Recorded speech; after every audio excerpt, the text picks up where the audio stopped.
Bonjour les voyageuses et les voyageurs, je voulais vous remercier pour votre présence à la réunion des voyageurs organisée par Marc Auberne.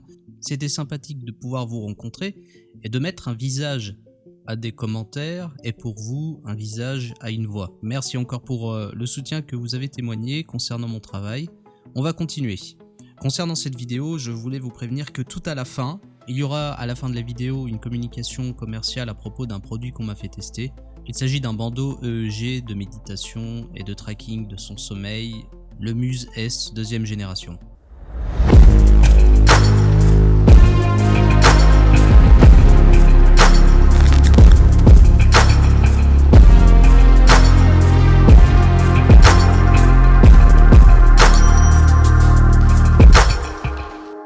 Dans tous les cas, vous êtes beaucoup à m'avoir demandé mon avis sur les lampes de stimulation basées sur la lumière. J'ai produit un petit témoignage sur le Discord, mais peut-être qu'il est plus intéressant que je vous parle de ça directement en vidéo. Les lampes en question seront Lucia numéro 3 et la Pandora Star. J'ai pas eu accès à d'autres technologies qui sont arrivées après ou aux améliorations de ceux-ci.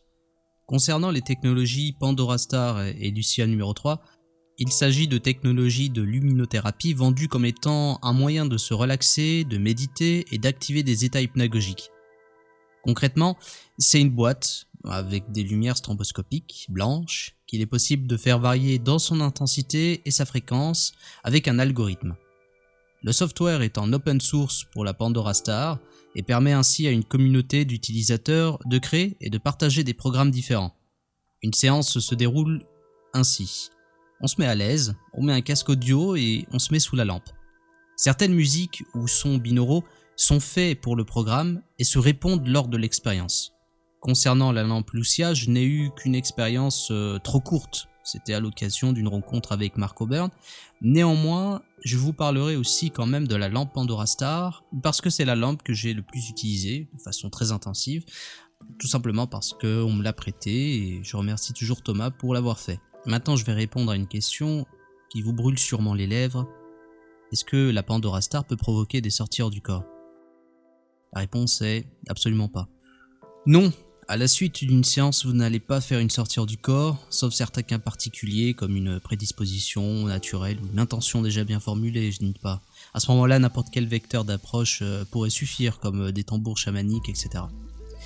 À titre personnel, je n'ai jamais induit une sortie hors du corps avec la Pandora Star ou la Lucia. Pourtant, en tout cas pour la Pandora Star, j'en ai fait une utilisation qui frise le déraisonnable. On peut nuancer la réponse en indiquant tout de même que l'expérience proposée vous fera voyager dans des images hypnagogiques. C'est un fait avéré, une certaine fréquence de lumière permet d'altérer la conscience de façon temporaire.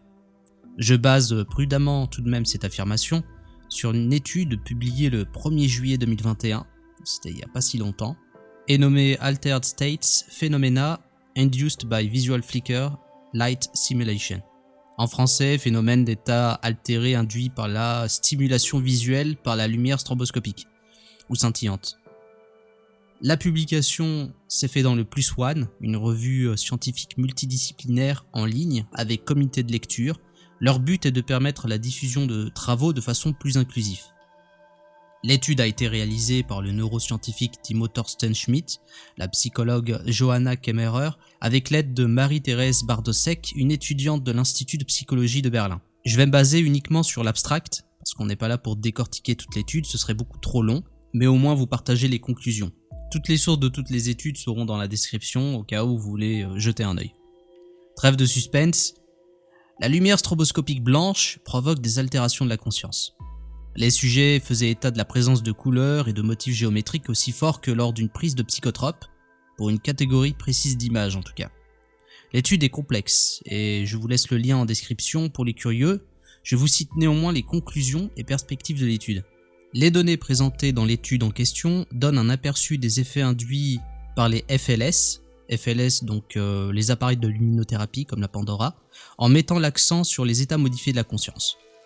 Cette caractérisation détaillée augmente la comparabilité des états modifiés de la conscience induits par les appareils de luminothérapie avec les effets induits par d'autres techniques utilisées à des fins récréatives et à des fins de recherche. D'une part, nos résultats démontrent que les effets visuels des appareils de luminothérapie à certains égards sont jugés aussi forts que les effets induits par certaines substances psychédéliques. D'autre part, le spectre induit des phénomènes est plutôt limité aux effets visuels, tandis que d'autres aspects des altérations de la conscience sont moins fortement induits. Tout cela est observable dans le graphique. En jaune, vous avez l'utilisation de l'appareil de luminothérapie, la Pandora, et les autres couleurs représentent les vecteurs chimiques. L'expérience est mesurée selon 11 critères différents. En gris, vous aurez tout ce qui est restructuration visionnaire, en vert, tout ce qui est sentiment océanique, et en orange, tout ce qui va être de la dissolution de l'ego. On s'aperçoit tout de même que la stimulation via la luminothérapie permet l'accès à une forte expérience d'images élémentaires. Je suppose qu'il s'agit des visions de formes géométriques de type fractal, mais qu'il a des effets dans tous les autres aspects, comme la synesthésie, l'expérience spirituelle, l'expérience de l'unité, l'état de béatitude, la sensation de désincarnation, mais à des niveaux beaucoup plus bas que les vecteurs chimiques. Passons maintenant à quelques expériences que je vais vous conter.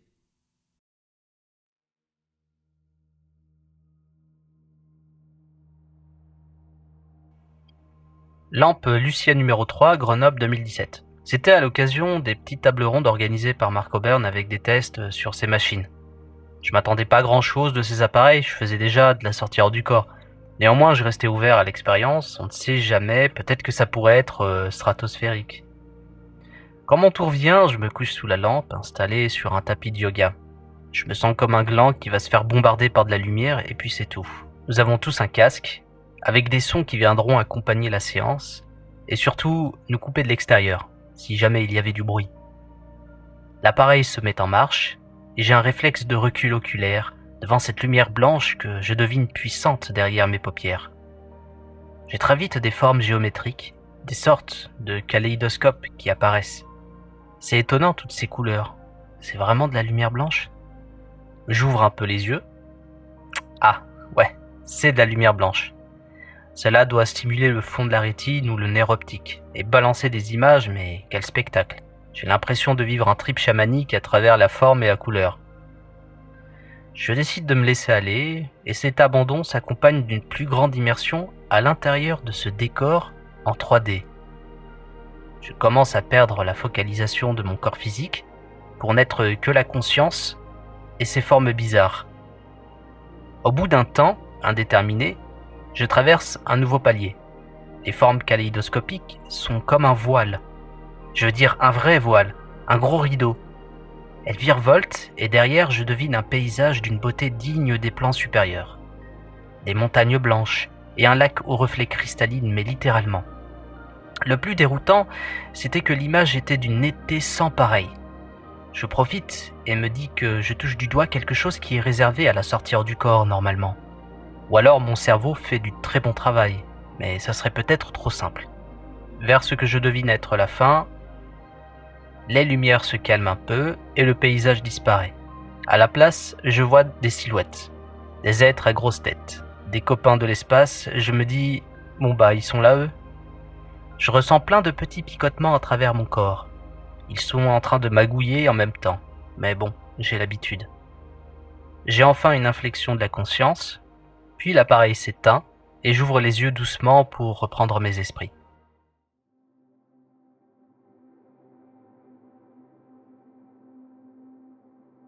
Exercice Pandora Star, chez Thomas, puis chez moi 2018-2019.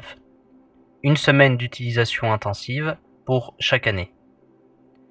Thomas, un voyageur qui a témoigné dans un de mes podcasts, m'avait proposé qu'il me prête sa lampe Pandora. J'ai dit oui, et c'est ainsi que j'ai appris à l'utiliser quand je passais chez lui pour discuter. Je vais résumer les 2 semaines d'utilisation par un paragraphe pour ne pas être très long.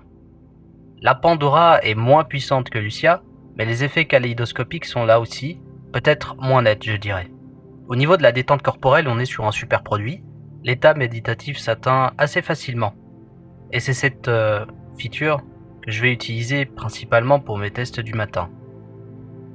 J'ai installé la machine près du lit avec le câblage et le trépied. Cela donne une ambiance assez expérimentale à la pièce. Il y a sur les 2 semaines une expérience intéressante qui sort du lot. Une autre est extraordinaire, mais elle a lieu lors d'une séance longue chez Thomas. Expérience numéro 1, transfert, chez Thomas, 10h du matin. Il est 9h, je m'allonge et on me met un programme long de 30 minutes. Je mets mes écouteurs et j'effectue un vélo, je remarque assez rapidement quelque chose. On dirait que la lumière et le vélo ne sont pas compatibles. Soit je mets mon intention sur la substance éthérique à faire bouger, et donc je me focalise sur mon corps, soit je me laisse immerger par la lumière.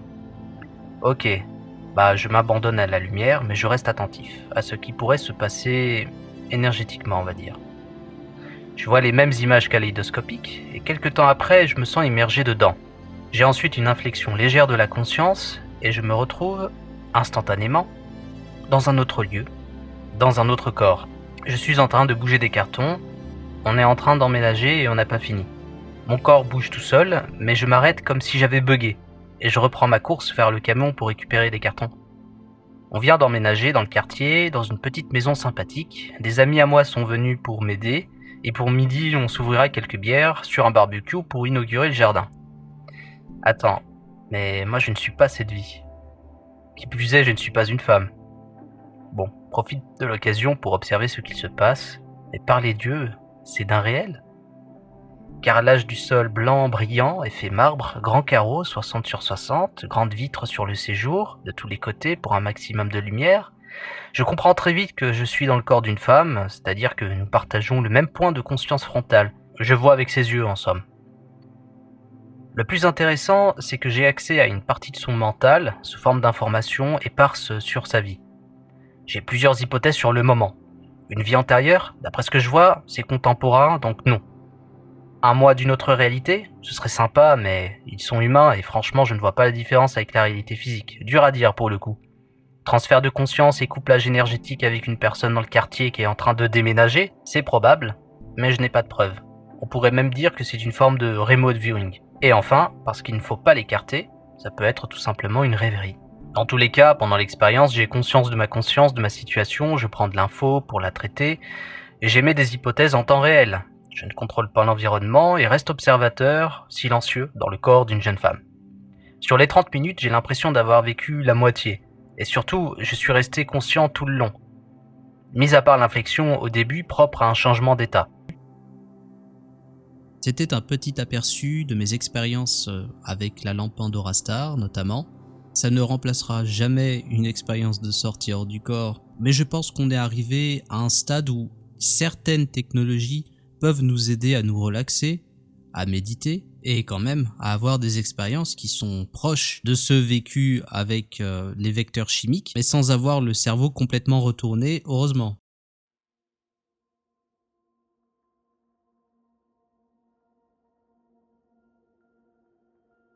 Voici maintenant une review du Bando Muse 2 deuxième génération qui m'a été envoyé pour test par la société Interaxon basée au Canada. Le but initial de l'appareil est d'analyser et suivre notre pratique de la méditation et à terme de faciliter et d'améliorer notre sommeil. Pour ça, le bandeau est bardé de capteurs forcément, un accéléromètre, un capteur EEG, un oxymètre, un capteur PPG et un gyroscope. En clair, le bandeau mesure votre fréquence cardiaque, l'activité cérébrale, peut savoir si vous bougez et détermine votre position. Le bandeau fournit des informations en temps réel grâce à une application qui propose plusieurs options. Au niveau de la qualité, on est sur un produit bien fini je trouve. Le Muse S2 est en tissu. On pourrait penser que la durée de vie est plus courte, mais ce n'est pas aussi vrai car cela dépend de la qualité des matériaux. Derrière c'est plutôt stretch et épais, et le tissu est respirant, ce qui n'est pas négligeable quand on passe la nuit avec. En parlant de ça, je n'ai pas ressenti de gêne en le portant toute la nuit, en dormant sur le dos ou les côtés. Le module principal se charge avec un câble micro USB assez classique. Au début, j'avais du mal à correctement synchroniser les capteurs parce que j'avais mal emboîté le module et c'était ma première fois. Concernant son utilisation, j'attendais beaucoup de la fonction EEG, mais il faut être réaliste, pour le prix, je ne pouvais pas prétendre avoir une interface d'analyse et une finesse digne d'un laboratoire. La fonction EEG n'est pas utilisée pour fournir ce genre d'informations, permettant de savoir dans quel rythme cérébral nous sommes, ondes alpha, bêta, delta, etc. Nous avons des informations concernant la phase de sommeil, mais sans accès précis sur le comment sont récoltées les données, du coup je ne pourrais pas vraiment juger de la véritable efficacité du bandeau. En effet, il faudrait que je teste plusieurs machines, des montres connectées et un véritable casque EEG pour donner un avis objectif.